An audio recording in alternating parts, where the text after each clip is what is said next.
विद्यार्थी मित्र हो, आपण बी ए भाग 3 वाङ्मय प्रवाहाचे अध्ययन मध्ययुगीनमध्ये निवडक दृष्टांत पाठ यामधला पहिला दृष्टांत आपण पाहिलेला आहे. आता दुसरा दृष्टांत मी तुमच्या समोर देत असताना पहिल्या दृष्टांतामध्ये आपण काय केले की हत्तीचा दृष्टांत बघितला आहे. तर प्रत्येकाची बुद्धी किंवा विचार केवढा तर ज्याच्या त्याच्या डोक्यावडा. यामध्ये एक सांगितलं आहे की मूलतः जीव हा अज्ञान आहे. तो जीव प्राप्त संकुचित ज्ञानालाच योग्य ज्ञान समजतो. आता जीव हा अज्ञानी आहे असं सांगितलं आहे. आणि भाषाशास्त्रामध्ये जर तुम्ही आलात तर भाषाशास्त्रामध्ये जीव अज्ञानी असून मग त्याला सज्ञानी बनवलं कोण, तर ते माणसानंच ते आपल्या जीवाला सज्ञानी बनवलं आहे. का तो माणूस सध्या सज्ञानी बनलेला आहे हे तुम्हाला या ठिकाणी दिसून येईल. याचाच अर्थ असा की या जगामधला हा जो काही परमेश्वर किंवा जीव ज्याला आपण समजतो किंवा संबोधतो, तो हा परमेश्वर जो आहे तो परमेश्वर नित्य निराकार आहे, त्याला आकार नाही. आणि मी जर उद्या तो आकारहीन आहे अमकं तमकं जर मी डिक्लेअर करायला जर गेलो तर त्याच्या पुढं मला बऱ्याच गोष्टींना किंवा समस्याला मला तोंड द्यावं लागेल. पण काही तत्त्वज्ञान जे असतात ते एक साधा माणूससुद्धा विचार करू शकतो की ही जी लिपी आहे ती देवानं कुणी तयार केलेली नाही. कारण जीव हा अज्ञानी आहे आणि तो सज्ञान कधी बनला तर ज्या वेळेला तो या जगामध्ये आला. आणि जगामध्ये आला म्हणजे त्या जीवाचा अवतार झाला, त्याला जन्म घेणं आपण म्हणतो. आणि जन्म घेतल्यानंतर मग तो काय झालेला आहे की या ठिकाणी वेगवेगळ्या गोष्टी तो करायला लागला. याचाच अर्थ तो शिकायला लागलेला आहे. आणि भाषासुद्धा काही वर्ण पडलेली नाही का देवाची देणगी वगैरे नाही, हे यावरून आपल्याला सिद्ध करता येतं. त्याची याला हे सिद्धांत त्याला हे दाखले देता येतात. तर या पद्धतीनं द्वैती तत्त्वज्ञान जे आहे ते द्वैती तत्त्वज्ञान यापुढं यामध्ये मांडण्याचा प्रयत्न झाला आहे असं आपल्याला सांगता येईल. दुसरा जो दृष्टांत आहे मूळ शरणागताचा दृष्टांत. कितीही माणूस जरी असला तर कुठल्या ना कुठल्या गोष्टीला तो शरण जातो. या जगातला जो सर्वात श्रेष्ठ आहे तो शेवटी नियतीला का असेना शरण जातो आणि त्याचा शेवट होतो. म्हणून परमेश्वर सूत्र काय आहे, परमेश्वर ज्ञानियासी अनिष्ट निवृत्ती करीती. श्री चक्रधर स्वामी ज्ञानियाला पापरूपी कर्मापासून मोकळे करतात. आता पापरूपी कर्म आणि पुण्यरूपी कर्म ज्याला आपण म्हणू, ती पापरूपी कर्म आणि पुण्यरूपी कर्मच आपण वेगळे काढू शकलो नाही आज तागायला. चक्रधरांच्या काळामध्ये त्यांच्या परीनं त्यांनी पाप आणि पुण्याचे कर्म कुठले आहेत, पापाचे कर्म आहेत ते सांगितले असते. पण एखाद्यावरती अन्याय करणं म्हणजे पाप आहे, एखाद्यावरती हात उचलणं म्हणजे पाप आहे. म्हणजे शिक्षक पापच करतात कारण छडी मारतात म्हणजे पापच करतात असं आपण गृहीत धरायचं का? कारण ते पुण्याचं काम करत असताना गरज पडते म्हणून पाप करतात. छडी लागे चमचम विद्या ही गम. आता चक्रधर स्वामी ज्ञानीला पापरूपी कर्मापासून मोकळे करतात. दृष्टांत कसा आहे बघा. कवनी शरणागत मरण भेन रायासी शरण रिगे राहो तयाशी पाठीशी घाली. मरणेसी राखे परी राज्य निधी राज्य ते पुत्राशी दे. कोणी एक शरणागत मरणाच्या भीतीने राजाजवळ जातो. राजा त्याच्यावर आलेल्या संकटापासून त्याचे रक्षण करतो, वाचवतो. पण आपले राज्य मात्र त्याला देत नाही, राज्य देतो ते आपल्या पुत्राला. खरं तर माझ्या मते या ठिकाणी या दृष्टांतामध्ये म्हणजे तथ्य नाही. कारण राजाने एक काम केलेलं आहे ते असं आहे की मरणाच्या भीतीनं जो आपल्याजवळ शरण आलेला आहे त्याला काय द्यायचं आहे. त्याला जीवदान दिलं हेच मोठं कार्य केलं आहे. तो आपल्या मुलग्यालाच सगळं राज्य देणार. दृष्टांतिका काय बघूया त्यामध्ये. तसे परमेश्वर सकळ देवता मळ कर्मापासून वेगळा करीते, परी राज्य ते भक्ताशी देते. त्याप्रमाणे चक्रधर स्वामी ज्ञानी असणाऱ्या सर्व दोषापासून वेगळं करतात, पण आपली प्रसन्नता कृपादृष्टी भक्तालाच देतात. तर शेवटी कसा माहित आहे का, की या ठिकाणी वरचा जो दृष्टांत आहे तो वेगळ्या पद्धतीने आपल्याला घ्यावा लागेल आणि खालचा जो आहे तो द्यावा लागेल. कारण शेवटी भक्त आणि शरणागत यामध्ये फरक आहे. भक्त आणि शरणागत या दोघांमध्ये फरक आहे. शरणागत कोण आहे हे सांगितलं नाही. चोर आहे, दरोडेखोर आहे, माणुसकी सोडून वागायला आलेला आहे, हे त्यामध्ये सांगितलेलं नाही. त्याप्रमाणे दृष्टांतिकामध्ये जे सांगितलं आहे त्याप्रमाणे चक्रधर स्वामी ज्ञानी असणाऱ्याला सर्व दोषापासून वेगळे करतात, पण आपली प्रसन्नता कृपादृष्टी भक्ताला देतात. आता चोराला ज्ञानी म्हणायचं तर विचार करावा लागेल. दरोडेखोरला त्यांना ज्ञान असतंच, पण त्या क्षेत्रातलं.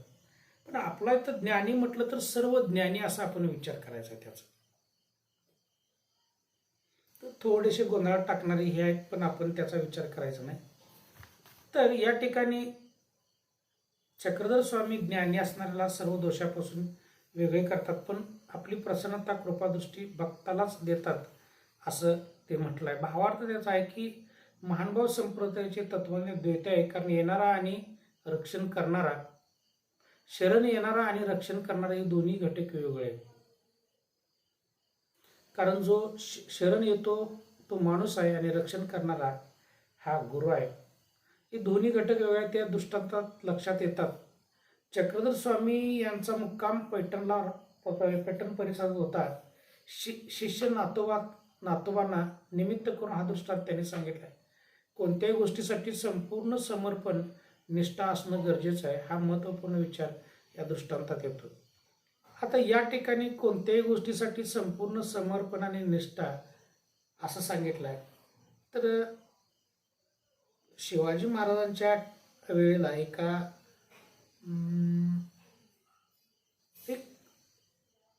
पवित्र ठिकाण आहे, ते चांगलं आहे, माझ्या फक्त लक्षात येत नाही म्हणून मी तुम्हाला सांगतो. आणि त्या ठिकाणी गेल्यानंतर शिवाजी महाराजांना वाटतं की आपण सगळंच इथं आता अर्पण करूया. कारण इथं त्यांनी सांगितलंय की कोणत्याही गोष्टीसाठी संपूर्ण समर्पण आणि निष्ठा असणं गरजेचं आहे. म्हणजे समर्पण याचा अर्थ नेमका काय घ्यायचा, म्हणजे समर्पणामध्ये तुम्ही देह सोडून किंवा जीव सोडून किंवा आत्मा सोडून सगळं समर्पण करा. राज्य किंवा तुमचं वेळ किंवा तुमचा जे काय असेल ते फक्त जीव सोडून. आणि निष्ठा असते म्हणूनच समर्पण करत असतो. निष्ठा नाही उगीच कोणी समर्पण करायला जात नाही. तर हा महत्त्वपूर्ण या ठिकाणी त्याने विषय मांडलेला तुम्हाला दिसून येईल. म्हणजे महानुभावाचं तत्वज्ञान ते मगाशी सांगितलं तुम्हाला, द्वैत तत्वज्ञान आहे ते सांगितलं, द्वैत तत्वज्ञान आहे. आशीर्वाद देणारा आणि घेणारा हे वेगळे जसे आहेत, आशीर्वाद देणारा आणि घेणारा एकच नाही, म्हणून हे द्वैती तत्वज्ञान या ठिकाणी तुम्हाला दिसून येईल. तर पुढच्या याच्यामध्ये साक्रियचा दृष्टांत याने सांगितलं आहे. जीव आणि परमेश्वर भिन्न नाहीत, जीवाची निर्मिती परमेश्वरून होते असे विश्वरूप दर्शनाच्या वेळेला श्रीकृष्ण अर्जुनाला सांगतात. त्याचाच कुठेतरी इथं परिपाक म्हणून एक आहे दृष्टांत साखरेचा. साधनापाशी साध्य उत्तम सूत्र आहे. दृष्टांतामध्ये साधनापेक्षा साध्य उत्तम, अर्थात साखर होण्यापेक्षा साखरेची गोडी अनुभवणे हे कधी उत्तम आहे. साखर होण्यापेक्षा साखरेची गोडी अनुभवणे हे उत्तम आहे. आता यामध्ये मी तुम्हाला सांगेन की आई होण्यापेक्षा आईपणाचा अनुभव घेणं हे कधी उत्तम होऊ शकत नाही. कारण आईच व्हायला पाहिजे. म्हणजे या ठिकाणी साखरेचा दृष्टांत सगळ्याच ठिकाणी उपयोगी पडत नाही, कारण ह्या त्याच्याजवळ जाण्याचा आहे. साखर होण्यापेक्षा, आई होण्यापेक्षा आईपणाचा अनुभव जो आहे तो कधीही उत्तम आहे.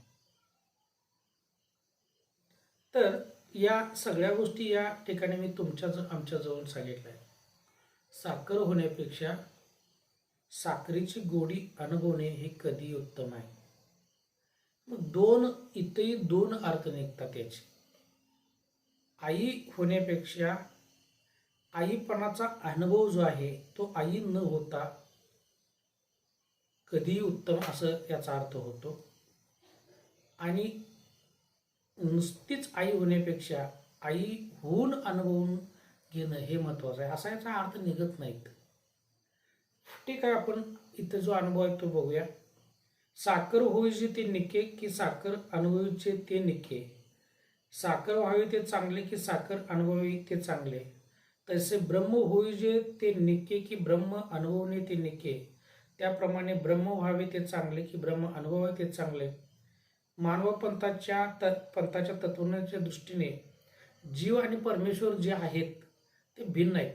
जीव आणि परमेश्वर महानुभाव तत्वज्ञानच नाही, तर महानुभावाच्या अनेक वर्ष अगोदर जो काही आपल्या इकडं महाभारत झालं, त्या महाभारतामध्येच श्रीकृष्णानं सांगितलं जीव आणि परमेश्वर हे वेगवेगळे आहेत. कारण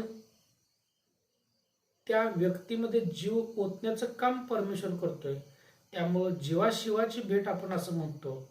हे दोन्ही वेगळं आहे. भारतीय तत्वज्ञानामध्ये ज्याला धर्म तत्वज्ञान म्हणतो त्यामध्ये सुद्धा तुम्हाला हे सापडेल. ते फक्त काही महानुभाव पंथामध्येच नाही आहे. जीव परमेश्वराची भक्ती करून आनंद प्राप्त करू शकतो. जीवाचं आणि परमेश्वराचं भिन्नत्व नेहमीच असतं, अशी महानुभाव तत्वज्ञानाची बैठक आहे. जीव परमेश्वराची भक्ती करून आनंद प्राप्त करू शकतो.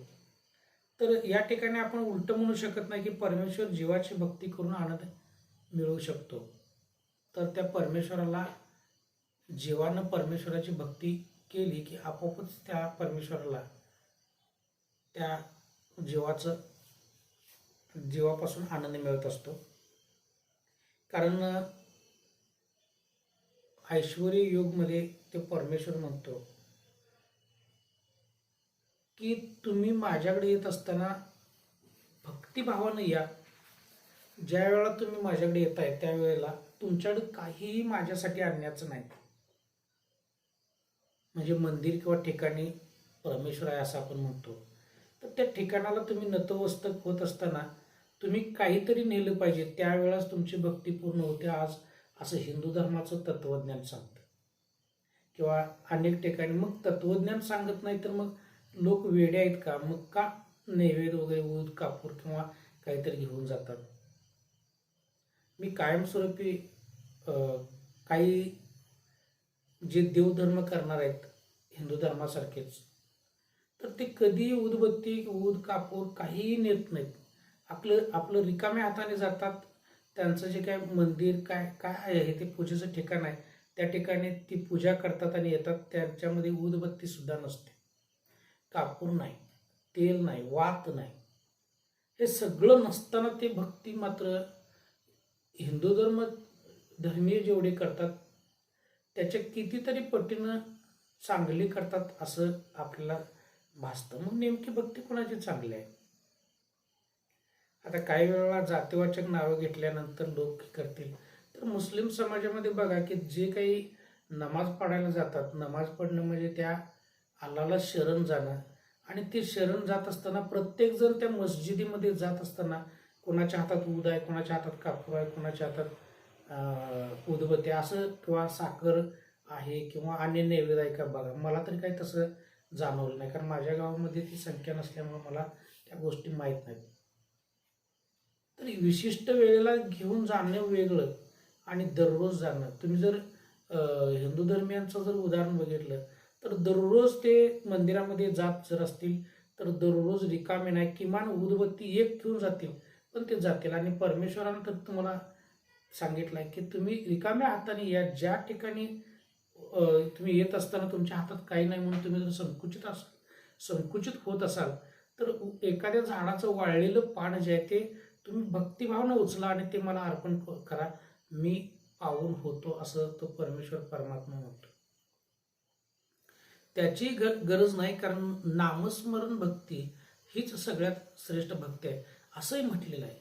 मग नेमकं आपण कुठल्या बाजूने वाहत चाललोय हाही विचार आपल्याला केला पाहिजे.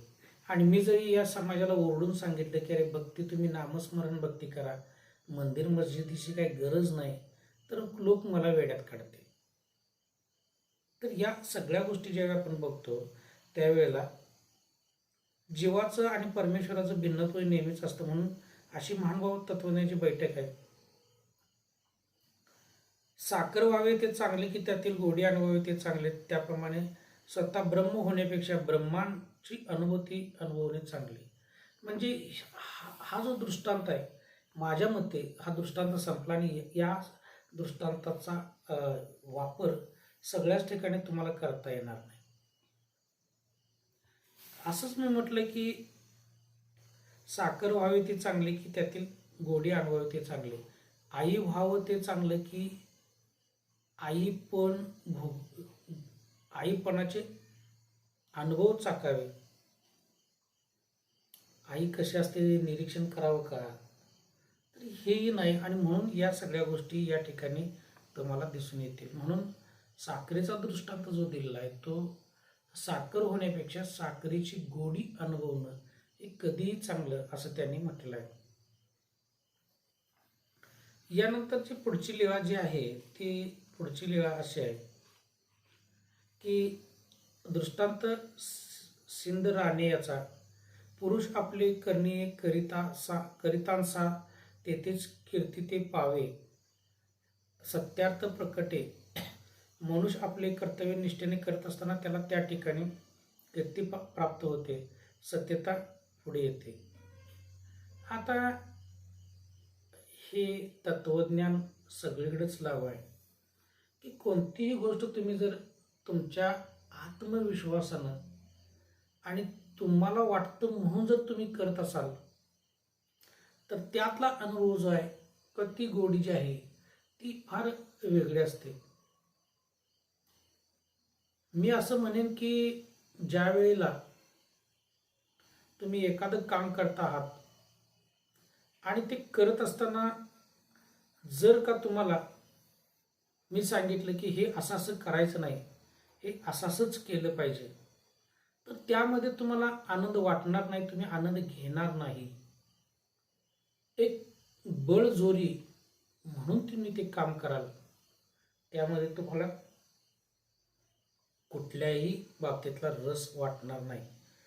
आणि म्हणूनच या ठिकाणी त्यांनी सांगितलं आहे की आपलं कर्तव्य आहे ते निष्ठेनं, यातनं मला काय मिळणार आहे, यातनं मिळेल का, या गोष्टीचा विचार नाही करायचा. कर्मयोगामध्ये आपण जे आपल्या पुढ्यात आलेले कर्म जे आहेत, ज्ञानेश्वरीचा 3रा अध्याय तो कर्मयोगाचा सांगतो. त्या कर्मयोगामध्ये तुम्हाला जे काही करायचं आहे ते प्राणपणाने हे माझंच काम नाही म्हणायचं. तुमच्या पुढ्यात जे आलेलं आहे ते, कारण करता करवी तर तो आहे असं आपण म्हणतो, त्या पद्धतीनं हे करायचं आहे. दृष्टांत काय आहे, कोणी एक राहावा असे तो राज्य भ्रष्ट होय. कोणी एक राजा असतो तो राज्य भ्रष्ट होतो, त्याच्याजवळ असणारा सेवक वर्ग दुसऱ्या कोणाची तरी सेवा करू लागतात. पण सिंधराणी मात्र आपल्या राजाच्या सेवासना वाचून कोणाची सेवा करीत नाहीत, दुसऱ्या कोणाची स्तुती करत नाहीत, कोणी काही देव केले तरी घेत नाहीत आणि कुटुंबाच्या उदरनिर्वाहासाठी एक प्रकारचा व्यवसाय करून जीवन जगतात. कालांतराने राजा परत आपल्या राज्य येतो. राज्य सिंहासनावर बसल्यावर सर्वत्र नजर फिरवल्यावर त्याच्या लक्षात येते की सगळे आलेत पण सिंधराणी मात्र दिसत नाही. राजाने त्याची चौकशी करताच समजते की दुसऱ्या कोणाचीही चाकरी न करता एकनिष्ठेने आपल्या कुटुंबाची भरण पोषण व्यवसाय करून जगत आहेत. राजाला ही कथा राजाने त्यांना पालखी पाठवून वाजत गाजत परत आणले आणि स्वतः भेट घेऊन आपले धैर्य अर्धे राजे देऊन त्यांना आपल्या समान केले. यावरती चित्रपट सुद्धा आपल्याकडं भरपूर आहेत. मी चित्रपटातली उदाहरण सांगितले की अधिक तुम्हाला ती कळतात. गोविंदाचा एक चित्रपट आहे आणि त्या चित्रपटामध्ये गोविंदा हा त्यांच्या घरामध्ये त्यांच्या नात्यातला कोणी नसतो असाच तिथं त्याने कुठंतरी त्यांना घरगडी म्हणून किंवा लहानपणापासूनच असल्यामुळं तो घरगड्याचा मुलगा असतो आणि तो त्यानंतर त्यांच्याच घरात राहतो.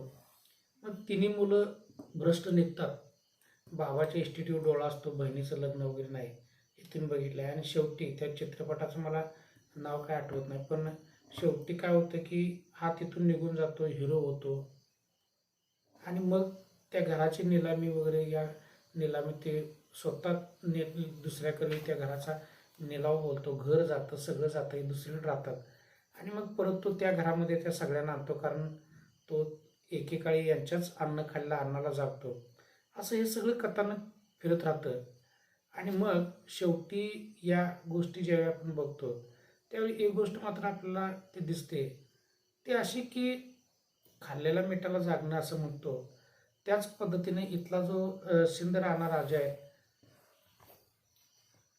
तो या पद्धतीनं वागलेला असतो. सिंदराणे मात्र त्या पद्धतीनं वागलेला असतो आणि मग सगळे मला सोडून गेले पण हा मात्र मला सोडून गेला नाही.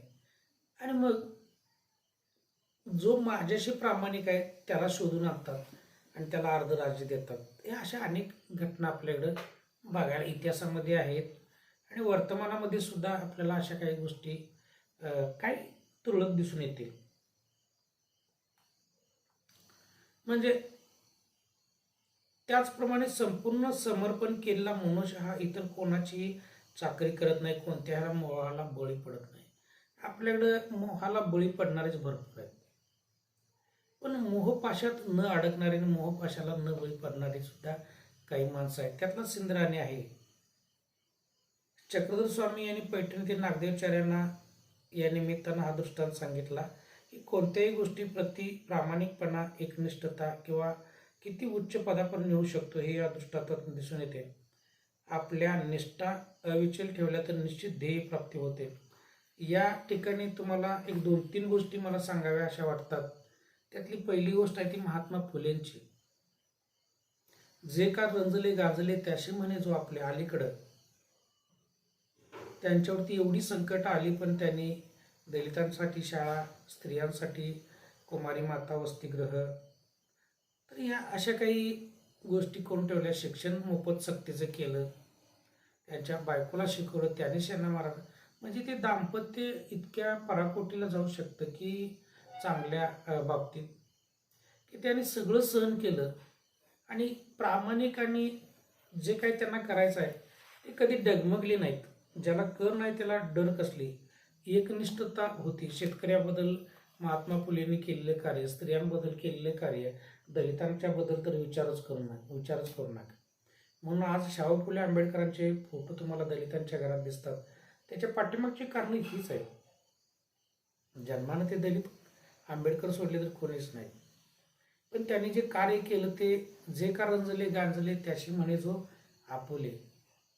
या गोष्टी आपल्याला या ठिकाणी दिसून येतात आणि म्हणून ज्यावेळेला आपण या सगळ्या गोष्टी बघतो त्यावेळेला एक मात्र आपल्याला दिसून येईल की प्रामाणिकपणा आंबेडकरांचं तर तुम्ही बघ, एकनिष्ठाने प्रामाणिकपणा तर इतका जोरात आहे की त्यांचं मन दुभंगलं नाही. जर त्यांचं मन दुभंगलं असतं तर त्यांच्या हातून जे आज एवढं मोठं कार्य झालं आणि वर्षातून कितीतरी वेळा आपण त्यांना अभिवादन करत असतो ते कधी होणार नाही. अलीकडं अजून समाजाला कळायचं आहे की त्यांनी या देशासाठी काय केलेलं आहे. फुले शाहू आंबेडकरांनी या देशासाठी काय केलं आहे हे अजून लोकांच्या लक्षात यायला लागलं. कळतंय पण ओळख नाही अशी अवस्था झाली असेल आणि म्हणूनच या ठिकाणी सांगितलं की मी हे का देतो तर त्याला सपोर्टेड उदाहरणं आजच्या काळामध्ये जी 12व्या शतकानंतरचा जो आली 21व्या शतकामध्ये किंवा 20व्या शतकामध्ये जे काही घडून गेलं त्याबद्दल मी तुम्हाला या सगळ्या गोष्टी सांगतो. तर प्रामाणिकपणा आणि एकनिष्ठता जी असते, ज्याला कर नाही त्याला डर नसते. आणि म्हणून आत्ताच्या बाबतीत काय झालेलं आहे की एवढं प्रामाणिकपणा व्यक्तींकडे राहिलेलं नाही आणि मग ते प्रामाणिकपणा नाही, एकनिष्ठता नाही आणि म्हणून लोक दुसऱ्याच्या दबावाखाली जगताना तुम्हाला दिसून येतील. तर आपण या ठिकाणी आज थांबूया.